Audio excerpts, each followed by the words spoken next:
Hi everyone, welcome to episode 1 of our new podcast, Top Corner or Rose Ed. We are really excited to welcome you. We are really excited to get going. Naturally, let's get some introductions out of the way. My name is Luke. I'm a Coventry City fan, as you can see from the big flag in the background. Being a City fan, there's obviously been a lot of ups and downs over the past few years, but more recently, there's been more ups, and now Frank Lampard is at the helm. We are doing really well. Hopefully this season we reach the Premier League. Thanks, Luke. Hi, everyone. I'm Sam, a long-suffering but forever optimistic Man United fan who believes we're just one transfer window away every single window. This podcast for me and Luke is about real talk. It's about facts. It's about lots of opinions, but also building a forever football community. Brilliant. First episode. Let's get a views target. 300. Yeah, I like it. 300 is good. 300 views, so let's ask for some help from you guys. Like, subscribe, it's absolutely free. Yeah, and just on that one, for us, it's massive to get the support, especially sort of starting out and trying to grow. We want to try and get to 1,000 followers and subscribers on all social media platforms. That would really help us to then go live, which is where we want a lot of our content to come from. Let's get straight into it then. So the news this week, the Premier League fixtures have been released, and there's definitely one eye-opening game, which I'll leave to Sam to talk about. But opening fixture is Liverpool-Bournemouth, so a nice fixture for Liverpool at home on Friday night. And then Saturday there are a few decent games, to be honest with you. Aston Villa-Newcastle, good game. Champions League aspirations for both. Yeah. Couple of openers for the Championship promoted teams. You've got the Sunderland, West Ham, and Tottenham, Burnley. You'd probably expect West Ham and Spurs to win those games, but probably Sunderland the better chance in those two, I'd imagine. Yeah, definitely agree. And then Sunday, I'll leave to you because that's a pretty big game for an opening weekend of fixtures. Super Sunday, I know. Yeah, they're gonna be the eye-opening games, aren't they? I think the ones that everyone tunes in to watch. Yeah. Chelsea, Palace. Palace last season were really good, weren't they? They were competing for those European spaces. They'd won the FA Cup and they played some really good football. Real difficult team to beat, especially towards the latter end of the season as well. They were really strong. And Chelsea, they've just bought Delap, haven't they? So they're going to be going again, and hopefully, for them getting off to a good start. But the big one for me, Luke, as you sort of hinted at, is the Man United Arsenal game. What a game for an opening weekend! I mean, I know, and I think Man United at home again. That's happened for the last 9 seasons or something. Yeah. So happy days for us as a Man United fan, but the fixture not so nice. I know that we've got the fixtures just coming up on the screen now for Man United's first opening 5. Yeah. Man City, Chelsea and Arsenal in the first 5. Yeah, oof. Really tough. I know that we're pretty split as a Man United fan base on it in a couple of WhatsApp groups that I'm in. Some are saying, oh my God, we're going to get, hammered. Some are saying, well, actually, get them out of the way. You have to play everyone twice anyway, don't you? So irrespective of when you play them, you've got to play them twice. And for me, I think I'm on that page. I'd rather try and get 3, 6, 9 points out of those 5 games and then move on. If you win, 2 or 3 of those games, happy days, you're already motoring, aren't you? And you're not really expected to win probably any more than 2 there anyway. So yeah, good ties, good Super Sunday. I'm looking forward to it already.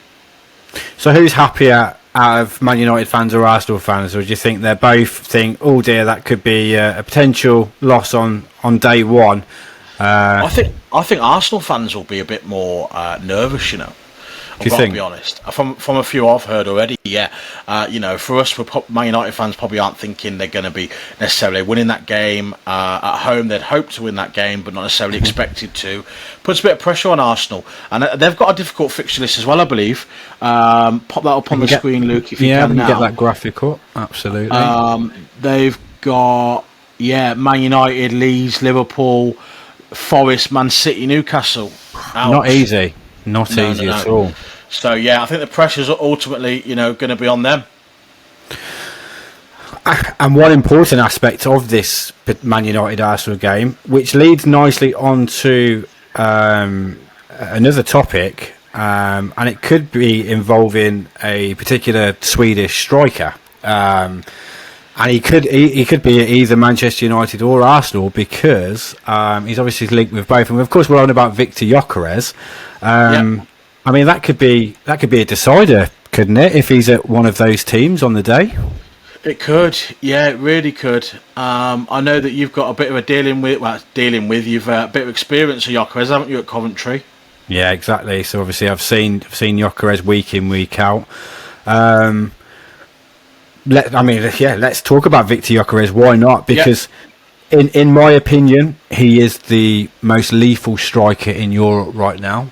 What I want to ask you, big statement. It is a big statement. What I want to know from you, though, Sam, is more clubs not looking at him. If they need a striker, why are you not going all out for someone like Viktor Gyokeres? I don't know if they're not. I mean, you've got Man United and Arsenal in there going for him. I think I heard Juventus as well creeping in.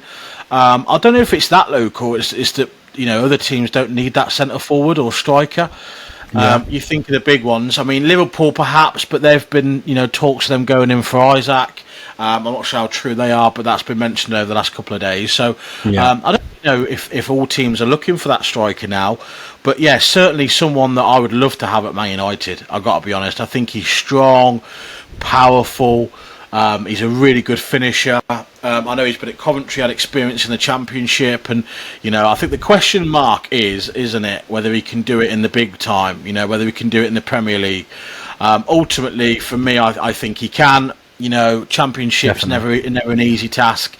You got some strong, powerful defenders in there, and then the Portuguese league, it's for no mugs, is it? It's for no mugs. It's not necessarily the Premier League, but you'd expect, he's delivering goals, and I mean, you've got the figures, haven't you? They're coming up now. Yeah. Actually. So I mean, I'll get this graphic up in one moment. I think just in terms of just going off like the different forums and the different comments from different fans, it does seem to be a lot of the fact that Victor's only did it in the Championship. He's only doing it in Portugal. They're not the most prestigious leagues. However, like you say, Championship is no easy league, and the Portuguese league has some good quality in it. So yeah, let's just. I'll bring your stats up now, and they are quite staggering. So just this season alone, then for Sporting, 54 goals in 52 games. 13 assists, 39 of those goals have come in the league over 33 games. And he's also got 67 goal contributions this season, so he is involved with the majority of play and those goals. 6 in the Champions League, and then over the 2 seasons that he has been at Sporting, 97 goals in 102 matches. I mean, that's quite incredible. Wow. Yeah. Wow. I don't think those numbers can be questioned, can they? They can't, and like you said, I do have a kind of affiliation with him because I know I've seen Gyokeres week in, week out when he was at Coventry, and I stand by what I say. I think he's the best player to play for Coventry City. He's the best player I've seen. It is a big statement, but what I think is when you're looking for a striker, you want 2 things. You want the fans off their feet when he's got the ball, and you want to think as soon as he's got a chance, you think that he's going to put the ball away, and that's exactly what you get with Gyokeres, and it's exactly what Arsenal need, because they've been crying out for a striker for 2-3 years. Yeah, absolutely, Luke. Arsenal have needed a striker for the last 2 or 3 seasons, and I think it's one of those where it really surprised me that they've not gone, in for him, straight away. I think the figure now talking about price-wise is like close to the release fee of 86 million. I think it is 86 million euros. 75, 80 million I think they want for him, which might be putting Arsenal off, but I just don't know where you get that kind of striker paying that kind of money elsewhere. I know they've mentioned Sesko, haven't they? And again, that's been something that's been dragged out for a few weeks now, and I've not heard anything over the last couple of days. So I don't know where they're going with it, and God forbid for the Arsenal fans and that they don't get anyone over the line again. It'd just be an absolute catastrophe, wouldn't it? Yeah, I agree. Like I said, they've needed a goal scorer for the past 2 or 3 years, and I think had they done that, they might have been a lot closer to winning a league title than they have been. I think it wins in the league. I agree. I think if you put Gyokeres in Arsenal's team, it gets them a lot closer, or it does win them a league title. But going off today's recording, this is obviously Wednesday. The latest news on Gyokeres is that it's changed to be closer to Man United now than Arsenal. So Gyokeres apparently. There's a gentleman's agreement that was supposed to be in play, but that's not really happening. So, which is playing a factor with the transfer fee. But apparently, he does actually prefer a move to Manchester United and to work with Amarim again. So, really, yeah, who knows? I mean, there's all sorts, isn't there, floating about. I've got to be honest with all the sources that you see across the social media platforms, and it's hard to know what to believe, isn't it, until it's actually happened nowadays.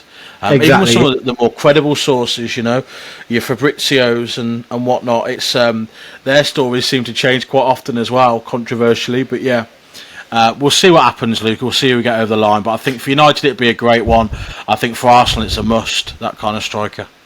So let's see, opening day, Man United, Arsenal. Will Viktor Gyokeres be in red? Well, he'll definitely be in red, but which red will he be in? So, exactly. Yes. I'm looking forward to it. Yeah, me too. So keeping on with transfers, another big one last week, Sam. Florian Wirtz to Liverpool, £116.5 million. That's a lot of money.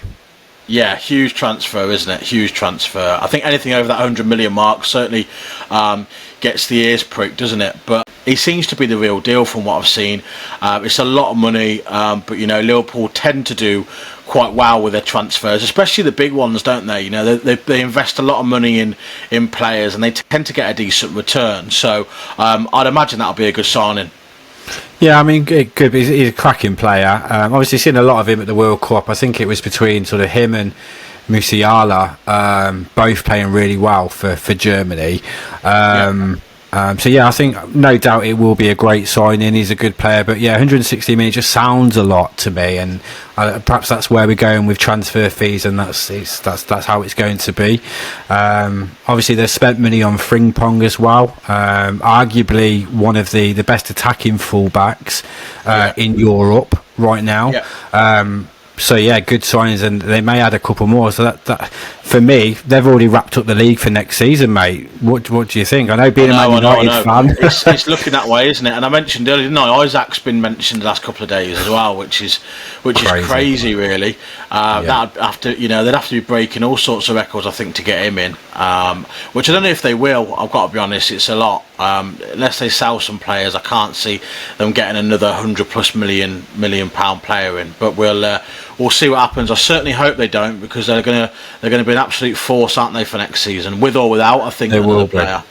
Just moving on then, I think the other standout for me is Ryan Cherki. I'm not sure if you've seen much of him. French lad, 21 years old. He played for Lyon, didn't he? I don't know if you watched the United game with him. I didn't see much of him, to be honest. Seen much of it. You might have seen him there. If not, no. 34 million. So not bad then. If he's a decent player for him, and yeah, he looks great, Luke. Actually, fast, skillful, can use both feet. I think he's a perfect signing for Pep, and someone that can sort of play anywhere across that midfield. He's recently made his national debut as well, so he's in the under-21s, I believe, before then. He was, and he's certainly one to look out for. I think that's my standout for the week in terms of transfer.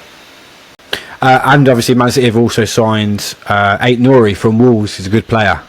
Yeah, I like him a lot. Yeah, he's certainly an attacking fullback, isn't he? He looked really good at Wolves last season in a really bad season for them. Really so good.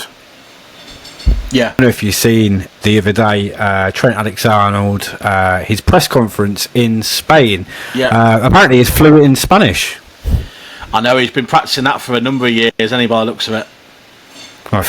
He must be an expert on Duolingo. At least he's been planning this for 5 years. But fair play to Trent. He looked like he was enjoying himself speaking Spanish. He did. He's had to change his number though. He's not 66 anymore. He's number 12 because La Liga rules. You can't have high numbers apparently. So, and he's now gone for Trent on the back of his shirt instead of Alexander-Arnold. There you go. Don't know if that's Real Madrid trying to save money on letters. Who knows? But he's now going to be Trent. Any other transfers that have caught your eye? No, I mean, obviously the one for United that I want to go through is the Mbeumo one. Mbeumo, yeah, he's a good player. He is. Luke, he looked great at Brentford. I know he's got a bit of interest from Spurs recently with Thomas Frank going to Spurs, but I think we've agreed personal terms with him. From what I understand, it's just no fees been agreed. Oh wow. Well, I think so. Yeah, that's what we heard, didn't we, before, that he wants to go and he'd agreed some sort of personal terms, but like I say, we'll wait and see. Nothing's done, is it, until it's over the line nowadays? And I think that they're probably trying to battle us out a little bit for a better fee now than they were probably going to get with just us there in the run-in. So we'll see what happens with that one. And he comes into your squad starting 11, doesn't he? Oh yeah, without doubt. Yeah, he's probably played more on the wing, didn't he? Almost like for right wing, perhaps up top he could potentially for Brentford. Yeah. But for us, I think in that kind of Amorim new formation that he likes, I think he'll work. He works really hard, doesn't he? He gets back, so I don't believe that almost like that centre forward stroke cam position. I think he'd suit quite well. It did, obviously unbelievable under Thomas Frank, who of course has now gone to Spurs. Yeah. What do you make of that change? I feel a little bit sorry for Ange. I quite liked him. I know obviously people were hit and miss with him. I liked how direct and honest he was during interviews. But how do you feel? A little bit unlucky for him? Yeah, perhaps. I think it's a tough crowd, isn't it, when you win the first European trophy for forever and you then lose job on the back of it. I mean, the league position for Tottenham, very similar to ourselves, was really poor, weren't it? The league form was terrible.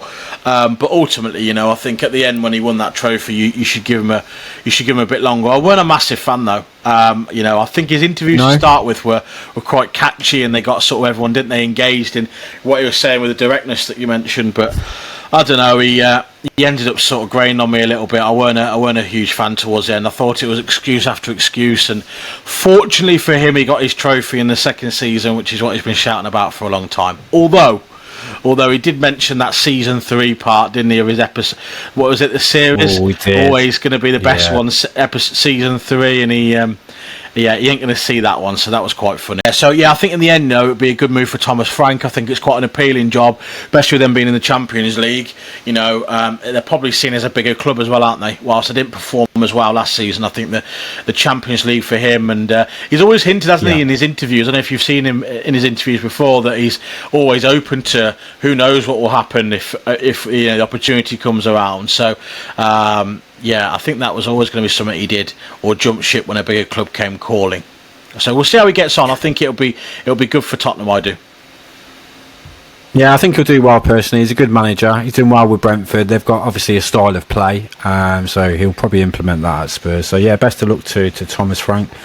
Like we said at the start, get your comments in the under the video. Obviously, we want to hear from all the fans that we've spoken about already, the Tottenham fans, the Brentford fans, how you feel about obviously the change of manager. So get your thoughts in there. We want as much interaction as possible, and we will appreciate every comment that comes in.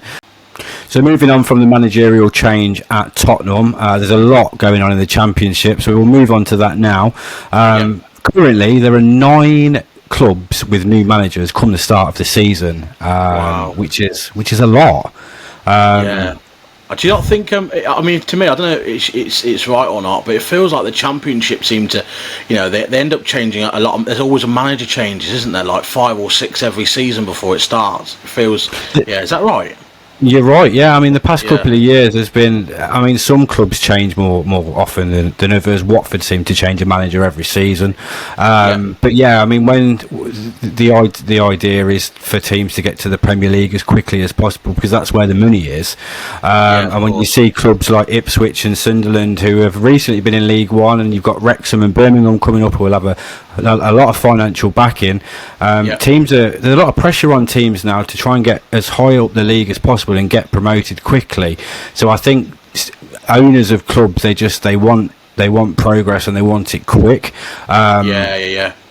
Let us know in the comments if you agree with that. The industry itself with football, it is ruthless, as we've seen with Birmingham a couple of years ago. They were in the playoffs. They let go of Eustace. Rooney came in and it went badly, of course. Do owners get rid of their managers too early? That's what we want to know from you. But yeah, nine clubs so far. That's minimum. Crazy. Still could be a couple more. We're going to go through those teams now. So we've got Southampton, Leicester, Middlesbrough, Watford, West Brom, Hull, Norwich, Bristol and Sheffield United, because they've just got rid of Chris Wilder, which no one likes Chris Wilder. A very arrogant guy, isn't he? Have you seen his interviews? Yeah, I have. Do you know what? I quite like him. Do you? Yeah, I think that's the first person I've seen that's I've heard that. Yeah, I know, yeah. But yeah. Him. So yeah, Wilder's gone. So that's 9. And then obviously you've got to look at teams like Ipswich. Kieran McKenna's linked with Brentford, and what's going on at Sheffield Wednesday at the moment? They've just been given a 3-window ban. 3-window ban. Yeah, I've seen that. Yeah. Yeah, chairman's not paying people, so I don't know how Danny Roll's going to feel about that. He's a very good manager, so he may not say. And if Sheffield Wednesday lose Danny Roll, again, that's worrying, and I worry for them this season. Obviously, the next episode we are doing a prediction video, as well as the Championship fixtures were released next week. So I look forward to that. But yeah, there's a couple of managers that I think keep an eye on this season. And the first one is Will Still. Have you heard of him? Will Still, yes, the guy in it from he becomes sort of a manager from like Football Manager or something, didn't he? Is that the one? Yeah, so a very different approach from the usual route to management. So he was not an ex-footballer. He went on Football Manager. He was very good at it. Crazy that is. He went to France, and then he didn't have the correct license in it. Is it Reims or right? Yeah. I'm sure I've butchered that pronunciation. But yeah, €25,000 charge for every single game that he was in charge of the team. So they must have thought he was something. So he's got his license now, though, hasn't he? He has got his license now. I think he's notably the youngest manager to manage a top flight team in the top 5 European leagues, so that's quite an accreditation. But yeah, he looks good. I've seen some of his interviews. He looks like he wants to incorporate his playing style. I think he's got family that he like his coaching staff. I think they're his brothers. I mean, the picture I've seen, there's 3 guys that look very similar like him, so I imagine they're family members. So yeah, I mean, get in the comments if you know if his coaching staff are family members, then let us know. But I think they are. But he looks like a good young manager, so one to keep an eye on. If they are, Luke, it'd probably extend that sort of story that's already ongoing with him, really, wouldn't it? It would. You're right. Funny, yeah. It would. So the next manager, Ryan Mason, which I'm sure you know West who Brom, he is. Yeah. West Brom, yeah. So a decent sized team for Ryan Mason. He was interim manager a couple of times at Spurs. This is the first permanent job for him at the Baggies, and if he gets a good transfer window, I know they've struggled recently with FFP, so they are having to sell a couple of their first team players in Fellows and Madja. But yeah, if he gets a few players in, maybe some loans in from Spurs, always can help. But yeah, hopefully Ryan does a good job at Baggies. Sorry, Luke. He seemed to do quite a good job actually at Spurs, I believe, in those interim spells, didn't he? I've seen a few of his sort of coaching or training sessions that he did. Yeah. And he looked to be very interactive with the team. He looked to know what he was doing. So I think he could be quite a good appointment. And he, like you say, he's only young, so hopefully he brings a lot of energy. And I'm hoping he does well because me dad's a big Baggies fan. So is he? Keep him happy. Yeah, he is. Yeah. So I mean, just those two managers, Will Still and Ryan Mason, they're both under 35. I mean, they're young managers, which is good to see. So yeah, I mean, it's one's to keep an eye on, and the last one is a manager that was in the Championship last season, but he was the manager of Bristol City, but he's now moved to Norwich City. Which is obviously Leon Manning, and he did a great job with Bristol last season. Obviously, they made it to the playoffs. Massively overachieved. I think that's a fair comment. I'm sure Bristol City fans will agree. But he's jumped ship. He's gone to Norwich, a competitor for fighting for playoffs. He is from Norfolk, so that might have been one of the reasons why he did move to Norwich.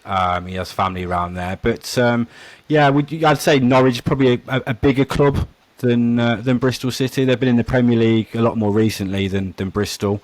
I think that's the first time Bristol have reached the playoffs, I think, in 17 years. So, like I said, they did overachieve. So, interesting to watch how Liam does at Norwich and whether they can push on and actually try and get playoffs next season. Where do you think? So, with the new managers coming in, Luke, obviously, which teams do you think they're going to be challenging you the most for the playoffs? Well, obviously, hopefully Coventry. We challenging you the most. Sorry, challenging Coventry the most. Yeah, it'll be interesting because obviously there's nine new managers. It can go either way, really. It can go good or bad. So it's good for those clubs that have got their new managers in early. They're going to get a full pre-season. They'll likely get the players in that they want and time with the players to incorporate their playing style. But the ones who haven't sorted their new manager yet, teams like Middlesbrough, Leicester, how long do you leave it, and will that have a detrimental effect on the season? So it's hard to guess where they're going to end up sort of next season. We'll obviously go through that with a prediction video next week and try and do a guess on that. Premier League and Championship we're doing for that, aren't we, as well? So that definitely, that should be good. Yeah. So I look forward to doing that. It's hard to say at the minute. There is one team that I am slightly worried for, which is Hull City. They've got a new manager as well. He's a 48-year-old Bosnian name of Sergei Jakovic, and he was the last club he was at was Dynamo Zagreb. I've heard of them, but I've not heard of him. Yeah, I've not heard of him either. He left 2 days after they were battered by Bayern Munich 9-2 in the Champions League. That's his kind of claim to fame. Not great. So I imagine Hull fans are not very excited. He has been in Turkey as well. Hull's owner is obviously Turkish, so that might be the connection. With Hull staying up on the last game of the season just by goal difference and sending Luton down, I'd be worried for Hull City this season. Okay, Luke, shall we talk about the Club World Cup quickly? What are your sort of thoughts on it? Have you been following it at all? Yeah, I watched the Chelsea game the other night. Chelsea v Los Angeles FC, I believe. Yeah. I mean, quite a good game. It's nice to have some football on during the off season. Apart from the ground was half empty. I noticed it. Yeah, it's bad, isn't it? I don't know why. Obviously, it's in America. A lot of soccer fans over there. They call it soccer, obviously. Soccer fans, yeah. Yeah, I've got a picture actually of the ground. This was right before kick-off, so you can see it here. I mean, there's hardly anyone there. No, I know. Why do you think that is then? I mean, you'd expect, wouldn't you, from historically, so in these type of events, the big occasions, you'd expect even if the fans couldn't travel of their supporting club, that it'd be filled by wherever they were. In the home grounds of America, you'd expect, like you say, soccer fans to fill the stadium. Why do you think it's not getting the traction maybe that it deserves? From a personal opinion, personal point of view, I think it seems a little bit jokey, the whole tournament. It's a bit, I don't know if it's aimed towards like a younger generation. There's a lot of sort of social media to it. It's a bit like that league on Sky Sports with all the YouTubers. What's that called? Ballers League. Honestly, I've been saying that in a few of my group chats, and a couple of them have been like, absolutely no chance. And they think it's because I'm jealous of the fact that Man United aren't in it. I'm being a bit bitter, but it's really not. And if you're saying that as well, I totally think the same. I Show Speed, didn't he? Did the introduction? I think you've got a little clip on that. He did. Yeah, I'll bring that up. I'll show the clips. Yeah. What is that? Because your team put this in here. I don't know what it is. Well, I will show you, if I may. Yes, please show me what this is. Come with me. Let's unveil it for everyone. It's a very special thing. Okay, 1, 2, 3.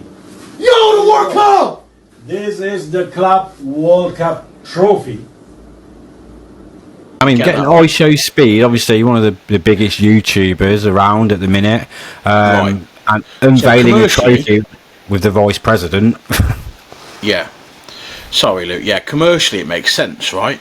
I think because it's trying to advertise, I believe, to the streamers, to the generation, maybe.